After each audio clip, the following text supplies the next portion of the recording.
Bonjour à tous, j'espère que vous allez bien. Aujourd'hui je filme dans un environnement un petit peu différent. Voilà, je suis dans la chambre d'amis, tout simplement parce que j'ai mon compagnon qui ne travaille pas et qui est dans le salon, là où je tourne habituellement. Donc bon, je le laisse. J'espère juste que ça ne va pas trop résonner puisque cette pièce est assez vide, donc je l'entends que ça résonne. J'espère que ça passera. Je n'ai pas de micro, donc j'en suis désolée. Alors c'est pas que j'ai pas de micro, j'en ai acheté un, mais en fait je n'ai pas sur mon téléphone de comment ça s'appelle, de prise jack. Et j'ai beau acheter 15 000 adaptateurs, mon téléphone ne fonctionne jamais avec mon micro, donc tant pis, on va faire ça. J'espère que ça ira quand même malgré tout pour vous. Alors aujourd'hui on va pas faire une vidéo forcément focus sur le maquillage, donc comme vous pouvez le constater je ne suis pas maquillée donc on va se maquiller ensemble, mais on va essentiellement parler, voilà, faire un petit chat. Je voudrais aborder plusieurs sujets avec vous, donc voilà, j'espère que ça vous plaira malgré tout et surtout j'attends en contrepartie pas mal de commentaires de votre côté pour avoir votre avis sur tout ça. Voilà, alors on va commencer, je vais mettre ma base et je vais utiliser aujourd'hui la base de Make Up Forever, la Pore Minimizer Step 1, donc qui est une base lissante. Donc voilà, donc le sujet sur lequel je voulais parler, c'est tout simplement parce que très prochainement, le 21 juin pour être exact, aujourd'hui on est le 26 mai, donc dans moins d'un mois, je vais me faire opérer des yeux.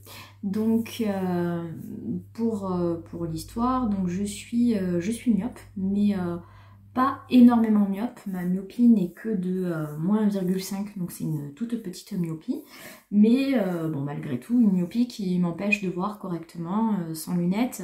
Voilà, je vois quand même flou, même si c'est pas extrême, mais voilà, je peux pas vivre sans porter des lentilles ou des lunettes. Donc cette myopie, on l'a découvert quand même quand j'avais, je pense, 17 ans. J'étais au lycée. Quand j'ai appris ça, comme je suis une personne qui fait extrêmement attention au physique, il était pour moi hors de question de porter des lunettes, bien que je ne dis surtout pas que les lunettes c'est moche et que ça ne va pas aux gens. Je dis juste que moi, personnellement, je trouve que ça ne me va pas et je refuse de porter des lunettes. C'est comme ça, c'est bête, mais c'est ainsi. Et donc depuis mes 17 ans, je suis porteuse de lentilles. Alors je ne sais pas si certaines s'en sont doutées ou l'ont vu, puisque c'est vrai que moi j'ai tendance à le voir comme je le sais, comme je sais à quoi ressemble une lentille. Quand je regarde les gens dans les yeux, je vois s'ils ont des lentilles ou pas, et des fois quand je filme de près, j'ai l'impression, vous voyez, ça se voit que je porte des lentilles. Donc voilà, sauf que c'est vrai que les lentilles, on m'avait toujours dit que on pouvait les porter un temps, mais pas toute la vie, puisque à force, je ne veux pas dire de bêtises, je ne suis pas une spécialiste, mais les lentilles tenant par les larmes de l'œil, à force en fait de les utiliser, on utilise en fait ses larmes et on en a de moins en moins, et sans larmes dans l'œil, et bien le port des lentilles devient très très désagréable.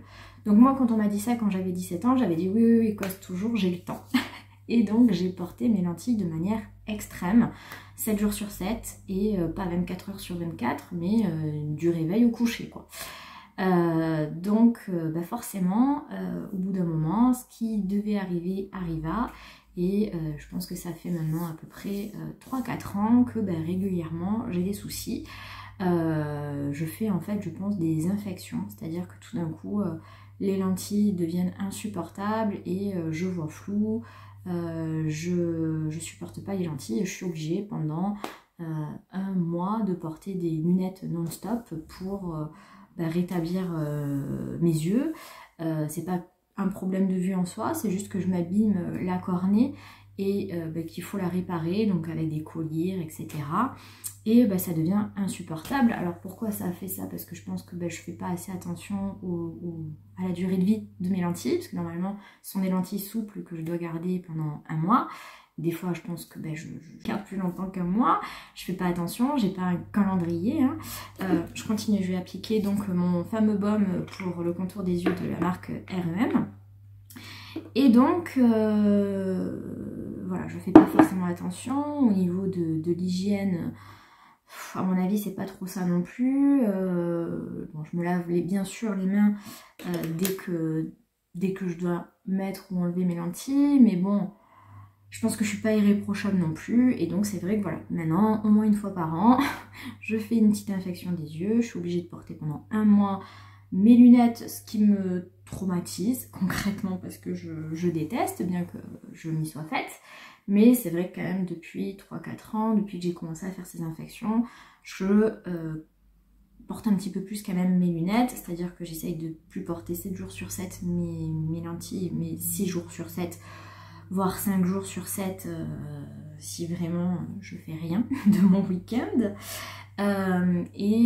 J'essaye de les mettre un petit peu plus tard le matin, donc vraiment pas au lever, mais vraiment juste avant de partir au boulot, et de les enlever par contre dès que j'arrive à la maison, à la débauche. Et malgré tout, ça allait mieux. Mais je supporte plus tout ça, je supporte plus la corvée de porter des lentilles. Je pense qu'il n'y a que les porteuses de lentilles qui peuvent me comprendre, c'est-à-dire voilà, quand vous avez fait votre journée de travail et que le soir on vous invite à faire un resto ou une soirée qui n'était pas du tout prévue et que là vous vous dites mais c'est une catastrophe, ça fait depuis 8 heures que je porte mes lentilles, je vais jamais pouvoir tenir toute la soirée avec mes lentilles, comment je vais faire? Et vous vous acharnez et en fait vous passez une horrible soirée parce que vous avez les yeux qui vous piquent, qui vous brûlent parce que les lentilles deviennent insupportables parce que normalement on est censé les porter 8 heures par jour, il me semble 6 ou 8 heures, et là vous avez dépassé largement le quota. Ou pour celles qui se maquillent, quand vous avez du maquillage qui vient se mettre sur la lentille, alors là vous êtes morte pour la journée, il faut essayer de trouver un coin pour essayer de la nettoyer, mais moi je sais pas vous, mais on a beau faire ce qu'on veut, une fois qu'on a du maquillage sur la lentille, on a beau la frotter, moi ça se nettoie pas.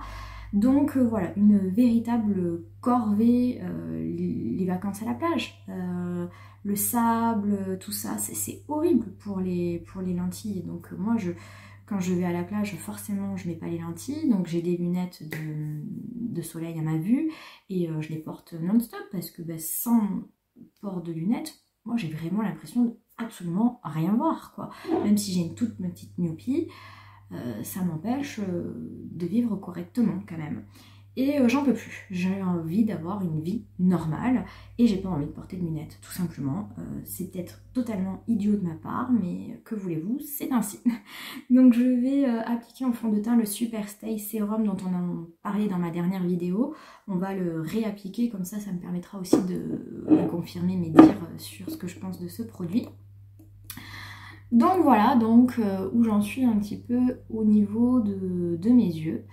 Et j'ai pris la décision cette année, ça faisait depuis très très longtemps que j'y pensais, mais ça y est, c'est décidé, j'ai passé le cap, j'ai décidé de me faire opérer de la myopie, donc une opération réfractive qui va me permettre en fait de retrouver ma vue. Et fini les lentilles, fini les lunettes, je vais retrouver une vue impeccable, voilà, sans plus devoir porter de correction. Ça fait très longtemps que j'y songe, j'avais pas passé de cap parce que c'est une opération en fait qui coûte extrêmement cher, puisque c'est à peu près 1500 € l'œil, donc 3000 € les 2 yeux, et pour moi jusqu'à présent c'était inconcevable de dépenser autant d'argent dans une opération pareille. Sauf que l'année dernière, mon agence où je travaille s'est fait racheter et on a changé de mutuelle d'entreprise. Et figurez-vous que cette mutuelle me rembourse 900 € par œil pour une opération réfractive. Ce qui fait donc que on me donne 1800 €. Je me suis dit mais c'est énorme. Donc en sachant ça, j'ai décidé de commencer sérieusement à me renseigner. Et j'ai donc pris rendez-vous chez un ophtalmo à Bordeaux, dont mes rendez-vous réguliers à Bordeaux. Je vous en parlais des fois dans de précédentes vidéos. Et bonne surprise également, puisque l'ophtalmo que je suis allée voir m'a dit qu'en fait ma myopie était tellement minime que l'opération serait moins coûteuse que ce que je pensais, c'est-à-dire 3 000 € les deux yeux. Et en fait on est à 2 080 € pour l'opération. Donc si vous en enlevez 1 800 €, bah, ça me laisse 280 € aller au bourset. Donc là, la question financière ne se pose plus, hein. C'est juste extraordinaire. Donc bah, j'ai pris rendez-vous et je me fais donc opérer le 21 juin. Alors j'ai appliqué 2 couches parce que bon, ça reste un fond de teint quand même très léger et qu'aujourd'hui je l'ai appliqué avec ma Beauty Blender qui boit en fait le produit. Donc voilà, j'ai appliqué 2 couches pour avoir donc cette couvrance là qui reste quand même très légère comme vous pourrez le constater. Vous voyez, on voit toujours ma tache qui quand même diminue, qui devient moins voyante au fur et à mesure, mais qui est toujours bien présente. Donc, comme d'habitude, je vais appliquer mon full cover de Make Up Forever. Et ici, j'ai un beau petit bouton moi aussi sous le nez. Donc il faut aussi camoufler. Et je pense que vous connaissez les boutons sur le contour du nez. C'est atrocement douloureux. Hop. Donc voilà, donc il existe en fait 2 opérations pour les yeux. Le ASIC, si je dis pas de bêtises, et le PKR. Et bah pour ma part, ça va être le PKR qu'on va pratiquer sur mes yeux, tout simplement parce que il paraît que j'ai une cornée qui est extrêmement fine. D'où peut-être le fait que je faisais des infections régulières des yeux et que mes lentilles m'abîmaient vraiment énormément la cornée et que je faisais des infections. Et voilà, peut-être ça venait de là finalement. Donc apparemment l'opération ASIC n'est pas conseillée quand on a une cornée fine, donc ça va être un PKR que je vais faire. Et donc bah, plus l'opération arrive, plus je commence à stresser de fou, à regarder un tas de vidéos sur YouTube, parce que finalement plein de personnes ont fait cette opération, beaucoup de youtubeurs, notamment Thibaut InShape et tout ça, et on trouve plein de témoignages qui sont quand même tous assez rassurants, et ça devrait me rassurer. Mais en fait, la plupart ont fait le ASIC, qui est, si j'ai bien compris, beaucoup plus moderne, beaucoup plus récent, et pas le PKR. Donc voilà, et le seul témoignage de PKR que j'ai trouvé, ben, ça s'est bien passé dans l'ensemble, mais c'est pas extraordinaire non plus. Donc je sais qu'apparemment je vais vraiment chier pendant 3 jours, ça va être très douloureux, que apparemment l'opération par le ASIC pas du tout. C'est pas indolore, mais on récupère très vite. Et je vais avoir la vision floue pendant 1 semaine, donc j'ai décidé de prendre 1 semaine de congé. Et que même malgré tout, bah, la vue elle va être très longue à revenir parfaitement, et qu'il faudra peut-être attendre 1 mois. Et ça me stresse. Ça me stresse énormément parce que même si on peut reprendre la voiture a priori très rapidement après, il paraît qu'on a la vision quand même un peu floue pendant 1 mois. Et ouais, ça me stresse énormément. Je vais appliquer en anti-cerne l'anti-cerne de Natasha Denona, le dernier sorti. Ça me permettra aussi de vous faire un retour sur ce produit. Donc voilà, ça me stresse, et d'où cette vidéo. J'ai vraiment besoin d'avoir des témoignages. Je ne sais pas si parmi vous des gens se sont fait opérer, que ce soit ASIC ou PKR, tout témoignage est bon à prendre. Mais voilà, comment ça s'est passé pour vous? Est-ce que ça a été si douloureux que ça? Et surtout, à partir de combien de temps la vision floue s'est estompée? Voilà, c'est vraiment des choses qui m'inquiètent, bah, surtout qu'on sera en été, et ça change rien, mais voilà, je sais que voilà, on fait plus de sorties en été, j'ai envie de pouvoir profiter de mon été pleinement en fait. Donc voilà, j'aimerais vraiment avoir des retours de votre part, des témoignages si par tout hasard vous l'avez fait ou si vous avez des proches ou des connaissances qui l'ont fait. Voilà, ça m'intéresse énormément. Donc le problème aussi de cette opération, c'est que je pense que pendant une semaine, déjà pendant 3 jours, je ne serai pas chez moi parce que je serai sur Bordeaux. Puisqu'il y a des contrôles, je me fais opérer le mercredi et il faut que j'y revienne le jeudi et le vendredi pour un contrôle, donc je vais rester sur Bordeaux, parce que pour information Bordeaux c'est à 1h30 chez moi, mais moi chez moi je suis à la campagne dans le Lot-et-Garonne et personne ne fait ces opérations et je n'ai pas confiance aux médecins de chez nous honnêtement. C'est peut-être débile mais voilà, mais de toute façon je pense même pas qu'il y ait d'ophtalmos qui font ça chez nous. Donc voilà, donc déjà pendant 3 jours je serai pas chez moi et je pense souffrir de martyre. Et puis le problème c'est qu'après pendant 10 jours c'est pas du tout conseillé de se maquiller, ou du moins de se maquiller les yeux. Pendant une semaine c'est totalement interdit et bon après à voir, mais je pense que je vais essayer vraiment de faire très attention. Donc c'est pour ça que je pense qu'au mois de juin il n'y aura pas trop de vidéos. Parce que il faut pas que je me maquille 48 heures avant l'opération et 10 jours après. Donc je pense que vraiment je pourrais plus tourner à compter du 18 ou 19 juin. Voilà, et ce pendant 15 jours à peu près. Donc voilà, il y aura beaucoup moins de vidéos et de là à vous dire ouais je vais en pré-filmer plein, je pense pas pouvoir y arriver non plus parce que moi je travaille, j'ai une vie à côté et que déjà faire 2 vidéos par semaine c'est pas évident pour moi. Surtout que à compter du 1er juin mon compagnon change de boulot et il sera beaucoup plus présent à la maison parce qu'il travaillait un peu loin et on était un petit peu en décalé. Et là il sera beaucoup plus présent et ça va être compliqué à s'organiser parce qu'on est sur une petite maison et il faudra que je trouve des petits coins pour filmer. Donc voilà, je pense que je sais pas comment on va s'organiser à l'avenir, mais voilà, ça sera plus compliqué en tout cas et donc il y aura moins de vidéos, je pense que ce soit en juin ou en juillet. Donc voilà pour l'anti-cerne de Natasha Denona. Écoutez, vraiment cet anti-cerne, on en reparlera sur ma vidéo favorite, mais sur mes favoris du mois, mais vraiment c'est un coup de cœur quoi. Je l'aime énormément. Vous voyez, contrairement au Revlon Coverstay, je trouve vraiment qu'il marque pas mes ridules, limite il vient lisser mon contour d'œil et vraiment il est super beau quoi. Il est hydratant, il est lumineux. Je l'aime vraiment énormément. Alors je vais venir poudrer. Je vais poudrer avec le petit échantillon de Make Up For Ever que j'avais eu, que j'ai pas énormément testé. J'ai envie de réessayer ça. Donc voilà en fait ce qui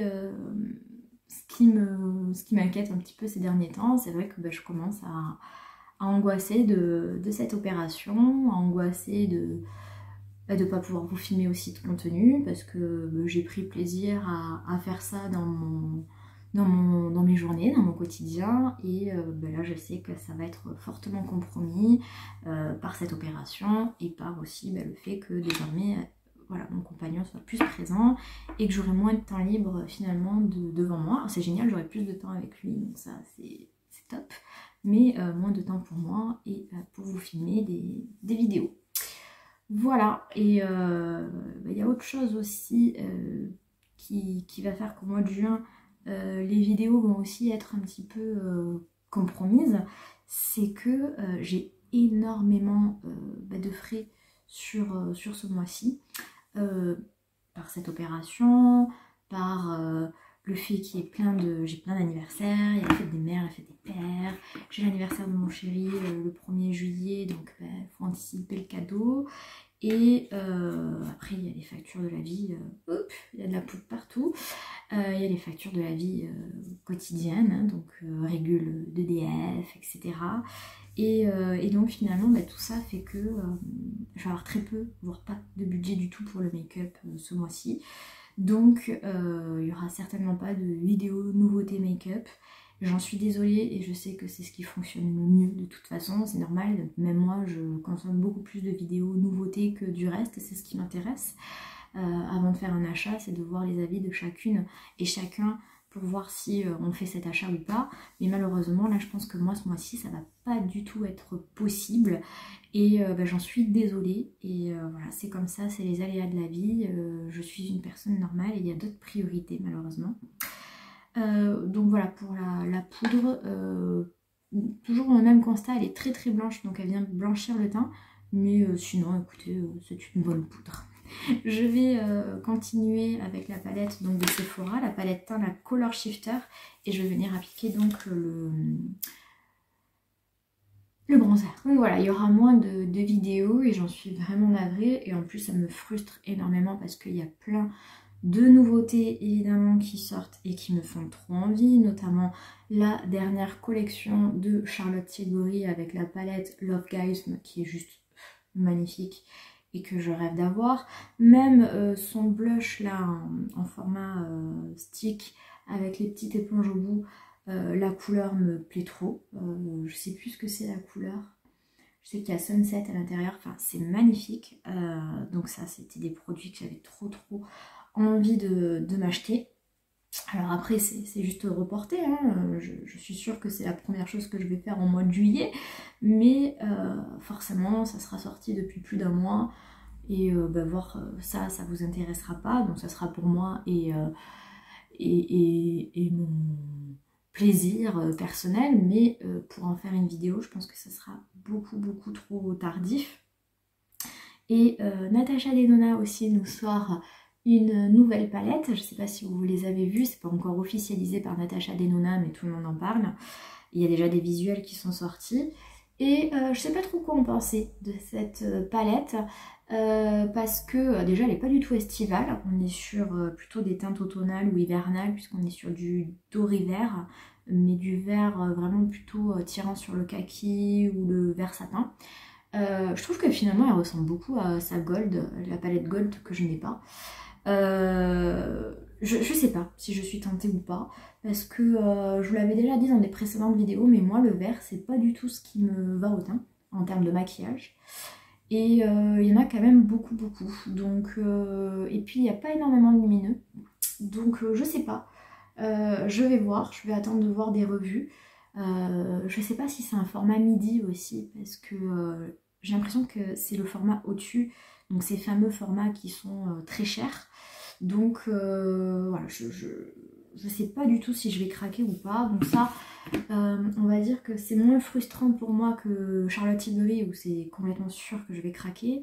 Là, je suis intriguée mais pas au taquet. Donc voilà, j'avais à attendre de voir des revues pour un peu voir ce qu'il est dit. Mais voilà, pour vous dire qu'il y a plein de nouveautés qui sortent et ça tombe très mal que j'ai tous ces frais à faire. Alors on va passer au blush et je vais utiliser le blush poudre puisque la dernière fois on n'avait pas trop vu à quoi il ressemblait parce que j'avais mis le blush crème par-dessus, en dessous plutôt. Et voilà, on voyait pas trop le blush poudre par-dessus. Donc là on va appliquer uniquement le blush poudre. Donc un petit peu voilà les nouveautés et comment se présente l'avenir sur ma chaîne. Donc moins de vidéos et moins de nouveautés, fabuleux, que de bonnes choses. Voilà, quoi vous dire de plus. Le sujet futile que je voulais aborder c'est mes cheveux. Voilà, je suis un peu traumatisée, j'ai les cheveux de plus en plus abîmés. Et rien n'y fait, honnêtement. Alors, je cache la misère avec mes soins pigmentés de Mulatto qui viennent à chaque fois redonner vie à mes cheveux. Je l'ai encore fait hier, mais c'est du cache-misère, donc voilà. Donc je pense que là, prochain rendez-vous chez le coiffeur, c'est le 10 juin. Je pense que je vais faire un soin Tokyo. Parce que le soin qu'elle me fait là avec l'infrarouge, honnêtement, avec son lisseur infrarouge où elle vient tapoter sur les cheveux, j'ai l'impression que ça ne marche absolument pas. On est déjà au deuxième soin et je trouve ça vraiment nul. Donc voilà, j'ai envie de faire un bon soin Tokyo qui marche quand même beaucoup mieux. Donc je vais essayer de voir avec elle si le 10 juillet on peut faire un soin Tokyo au lieu de faire son soin aux infrarouges. Là, au pire des cas, on refera une séance au mois de juillet. Mais parce que là vraiment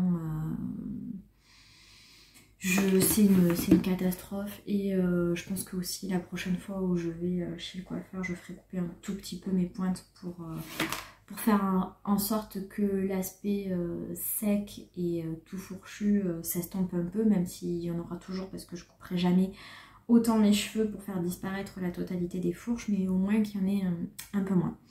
Voilà, donc oui, parce que je sais pas si vous avez vu ma story sur Instagram, mais effectivement je suis allée chez le coiffeur mardi et là on est vendredi et elle m'a refait son soin dont je vous avais parlé dans ma vidéo cheveux et j'ai vu absolument aucun résultat, et comme en fait elle m'a fait juste les racines et pas les longueurs, en fait j'ai vu les longueurs toutes décolorées avec ma couleur toute estampée tirant sur le jaune.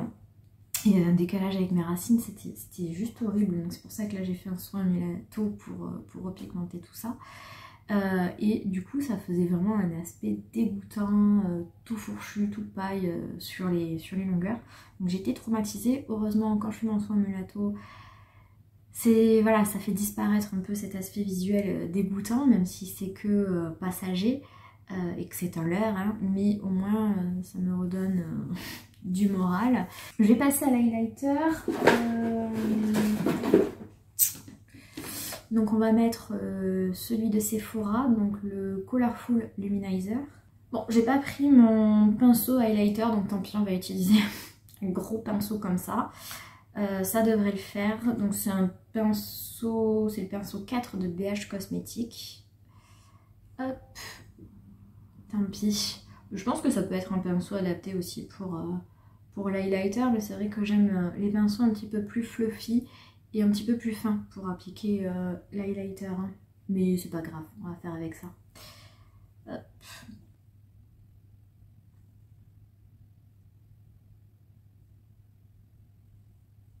Alors pour faire mes sourcils, je vais utiliser le mascara à sourcils de chez Sephora, donc celui que j'ai acheté ce mois-ci. Alors ensuite, j'ai un peu abordé tous les sujets que je voulais aborder. Ah non, oui, ce que je voulais vous dire par rapport à mes cheveux, c'est, voilà, je voulais aussi avoir vos conseils, savoir, vous, qu'est-ce que vous utilisez en shampoing et soins qui vraiment marchent du feu de Dieu pour les cheveux abîmés, si c'est votre cas aussi. Voilà, qu'est-ce que vous me conseillez comme soin? Et est-ce que vous connaissez, à part le soin Tokyo, qui est très très connu, d'autres soins qu'on fait directement chez le coiffeur qui seraient hyper puissants pour les cheveux, pour réparer? Je sais qu'un cheveu se répare pas et que quand il est foutu et qu'il faut le couper.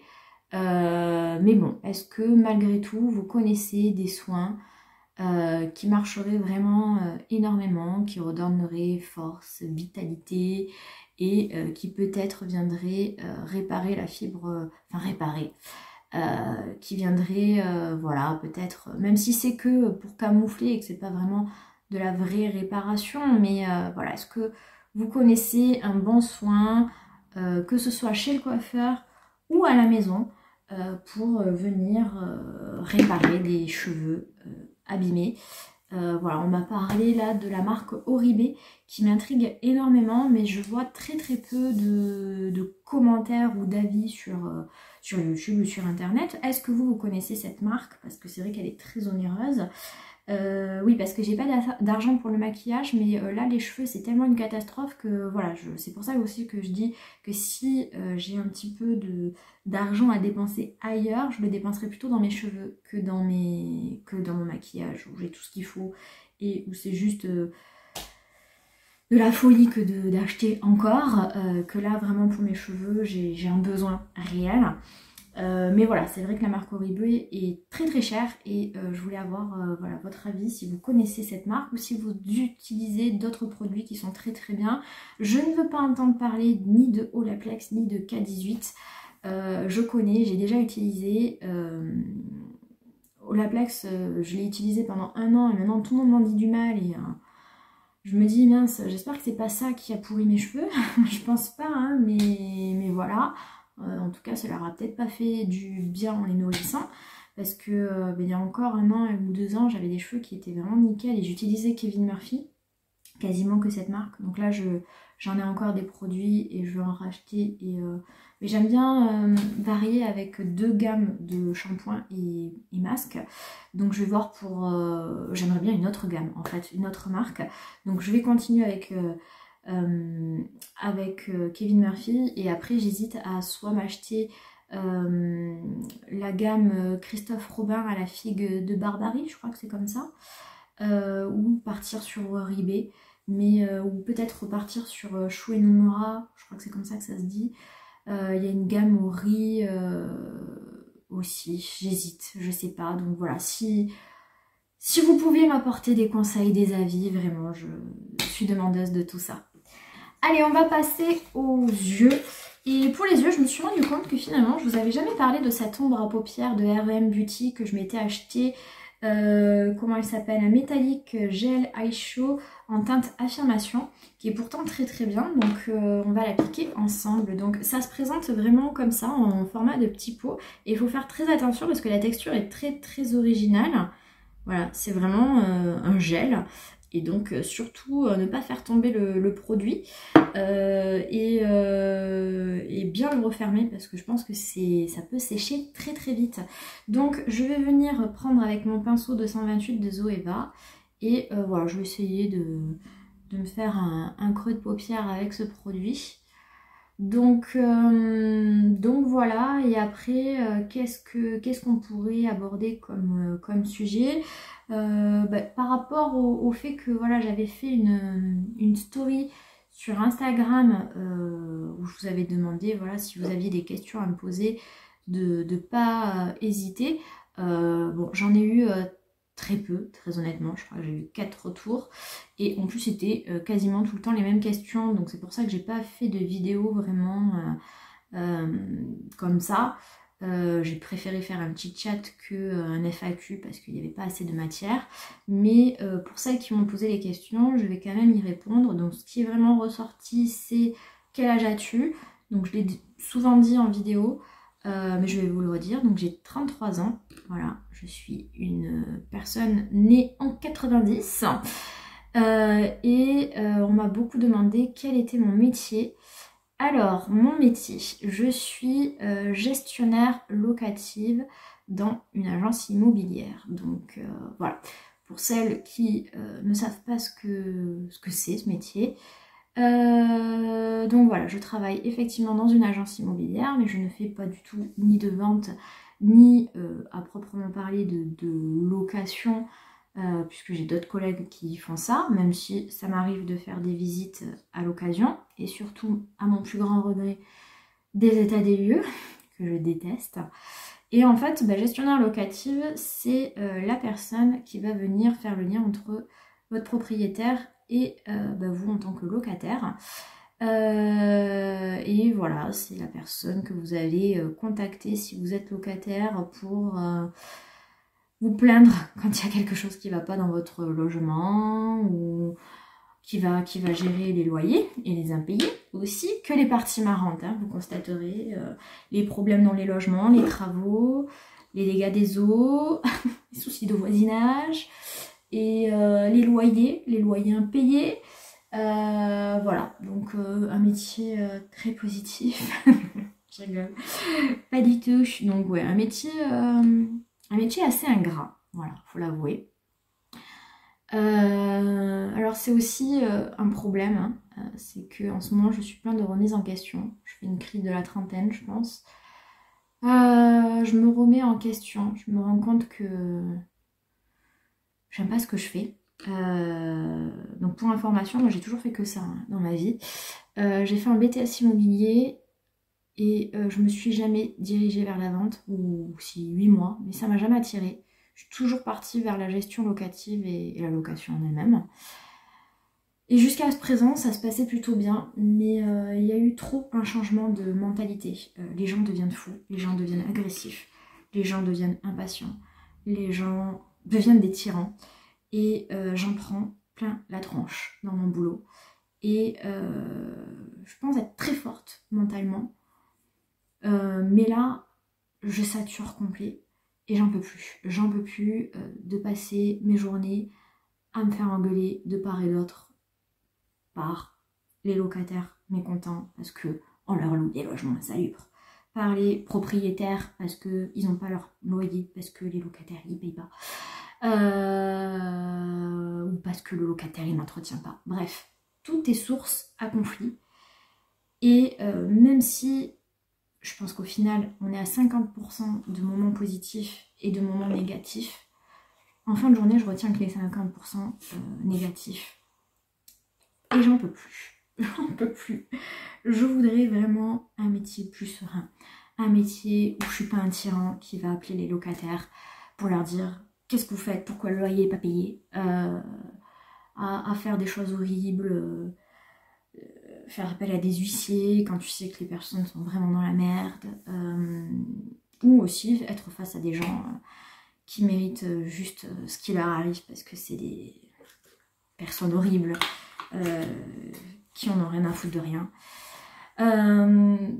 C'est un métier où tu vois vraiment, je trouve, le pire côté des gens. Vraiment. Mais après, je sais qu'il n'y a pas de métier facile et qu'aujourd'hui, c'est la société qui est comme ça, qui est pourrie, qui est dégueulasse. Mais je pense vraiment qu'il y a des métiers qui sont plus durs que d'autres. Et je trouve que le mien, il est particulièrement horrible parce que je passe ma journée à me faire engueuler. Et parce qu'au final moi je suis qu'une intermédiaire et voilà, je suis une intermédiaire et je peux rien faire en fait. J'ai un rôle qui est nul, c'est à dire que voilà, je suis pas responsable du fait que le locataire il est pas payé, mais le propriétaire va pourtant me mettre un tir à moi. Je suis pas responsable du fait que ton cumuliste, toi locataire, il est lâché et que l'artisan met du temps à venir. Moi je l'ai commandé en temps et en heure, maintenant je suis désolée, il a un planning et il va venir quand il peut. Pourtant c'est moi qui t'engueule toute la journée. Et voilà, en fait, moi, je suis juste une personne qui transmet des messages à Pierre-Paul Jacques et qui suis une interlocutrice de tout le monde et qui prend tout dans la tronche. Et ça devient insupportable. Je vais me faire un petit coin interlumineux avec l'highlighter de Sephora. Et donc, ben voilà, je sature complètement et je suis plein de remises en question. Le problème, c'est que ben, j'ai toujours fait que ça de ma vie et je sais pas quoi faire d'autre. Et puis j'ai 33 ans. Et changer de boulot aujourd'hui, ben, c'est pas simple. Et voilà, donc je suis complètement perdue. Et en même temps, je me dis que je vais pas pouvoir supporter ça encore longtemps. Parce que même, j'aime pas la personne que je suis en train de devenir. Parce que je suis de moins en moins patiente envers les gens. Et que je vais au boulot, la boule au ventre. Et que je pense que si je continue à faire ce métier, je deviendrai une vieille fille aigrie parce que je n'aime plus les gens, je les supporte plus. Donc voilà. Je vais appliquer mon eyeliner, je vais faire ça hors caméra et je reviens. Voilà. Alors j'ai appliqué aussi mon mascara tant que j'y étais parce que c'est des choses que j'ai beaucoup de difficultés à faire en vidéo. Donc pour l'eyeliner, j'ai utilisé celui de R.E.M. et pour le mascara, j'ai utilisé le Sky Height Waterproof. Qui commence à aller mieux, qui commence à sécher un peu. Donc ça va quand même de mieux en mieux au niveau de l'application, je trouve. Il fait un peu moins de paquet. Voilà. Donc qu'est-ce que j'avais comme autre question? Est-ce que j'ai des enfants? Non, je n'en ai pas et nous ne comptons pas en avoir, même dans un avenir lointain. Voilà, c'est quelque chose qui peut un peu choquer les gens, mais c'est vrai qu'aujourd'hui c'est pas du tout prévu. On n'a pas cette envie, c'est pas dans nos envies, on préfère être deux. Moi ça fait 9 ans que je suis avec mon compagnon, tout se passe très très bien et on n'a jamais eu envie de ça. Et je dis pas, il faut jamais dire jamais, mais pour l'instant c'est pas du tout prévu. Et je pense pas que ça sera prévu du tout. Donc après, voilà, je sais qu'il y a des gens qui vont être totalement choqués par ces propos, mais c'est comme ça, que voulez-vous. Donc je vais finir avec mon rouge à lèvres, je vais toujours mettre pareil, mon Vinylink le 110. Je ne suis pas mariée non plus. Et voilà, et j'habite dans le Lot-et-Garonne, où exactement, je ne dirai pas. Mais voilà, le Lot-et-Garonne c'est assez petit. Donc si vous savez pas où c'est, dans le trou du cul du monde. Mais ouais, c'est vraiment assez rural. Hein. Pour info, la capitale du Lot-et-Garonne, c'est Agen. Les pruneaux d'Agen, peut-être ça vous parle. Hop.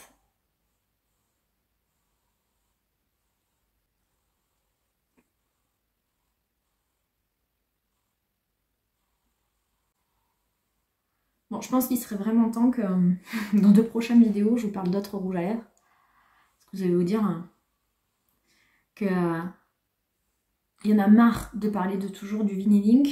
Et en plus, toujours la teinte 110, mais c'est pas ma faute, je fais toujours des maquillages en ce moment dans les teintes rosé, violet. Donc forcément, c'est quand même beaucoup mieux le 110 que tous les autres que j'ai. Le 115 et le... je sais même pas comment il s'appelle, l'autre, le Peachy. Alors voilà, pour le maquillage. Écoutez, j'adore. Je vais aller faire ma frange, mais juste pour vous faire un retour, parce que le seul produit que je n'avais pas utilisé avec vous, c'était le fard à paupières gel métallique de REM. Et il est très très joli, très très pailleté. Moi j'avais peur qu'il tienne pas trop sur les yeux, et il tient super bien. Et comme vous avez vu, j'ai pas du tout mis de base. Je l'ai utilisé plusieurs fois, je vous l'avais jamais filmé en vidéo, mais moi je l'ai utilisé plusieurs fois toute seule. Et il tient très très bien, il est très très joli, c'est un très bon produit. Donc là, tous les produits que j'ai utilisés aujourd'hui, je les aime énormément. Même, vous voyez là, le mascara à sourcils de Sephora, que j'aime pas plus que ça. Aujourd'hui, ça s'est bien passé. Donc vraiment, aucun problème avec l'ensemble de ces produits. Je vais faire ma frange et je reviens pour la conclusion.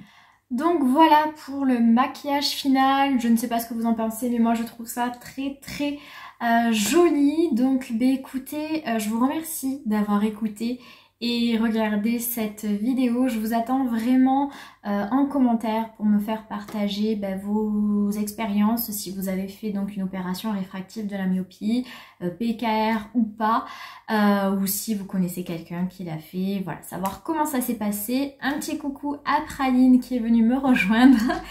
Voilà, et aussi je vous attends également en commentaire pour me partager tous les bons soins capillaires que vous connaîtriez pour sauver ou du moins faire du bien à mes cheveux, que ce soit à faire à la maison ou en salon de coiffure. Et surtout n'oubliez pas de liker la vidéo si vous l'avez aimée, à vous abonner si ce n'est toujours pas le cas, et sur ce je vous souhaite une très bonne journée ou soirée ou même un très bon week-end puisque je tourne vendredi.